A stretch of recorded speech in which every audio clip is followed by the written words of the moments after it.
చెప్తే గతంలో ఏం జరిగింది అనేది మేము చెప్పక్కర్లా, అది రాజకీయంగా చెప్పినట్టుంటది. ఈ రాష్ట్రంలో ప్రతి ఒక్కరికి కూడా తెలుసు రాజ్యాంగం ఏ విధంగా ఎన్ని పాదాల మీద నడిచింది గతంలో. కాబట్టి ఆయన మాట్లాడదాం, ఆయన పోరు ఆయన చేసుకోమనండి. ప్రజలు పోరు చేసినంత మాత్రం, రోడ్డు మీదకి వచ్చేంత మాత్రాన ఆయన ఏదో ఇచ్చేస్తారనుకుంటే అది ఆయన అమాయకత్వం తప్పితే ప్రజలకు తెలుసు. గతంలో కూడా వై నాట్ 175 చేశారు, ఆఖరికి ఏం చేశారు? సో కాబట్టి ప్రజలు చాలా విజ్ఞులు. ప్రభుత్వంలో ఉన్న కష్టాలు, ప్రభుత్వానికి నువ్వు చేసిన నష్టాలు అన్నిటి గురించి ప్రజలకు అవగాహన ఉంది. నువ్వు రోడ్డు మీదకి వచ్చినా కూడా ఏం పర్లేదు, నీలాగా మేమేమి నీ యాత్రను ఆపము. మీకు చక్కగా మీరు యాత్ర చేసుకోండి.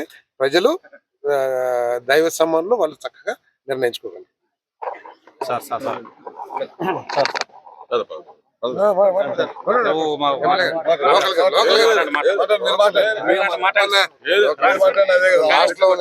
లాస్ట్ లో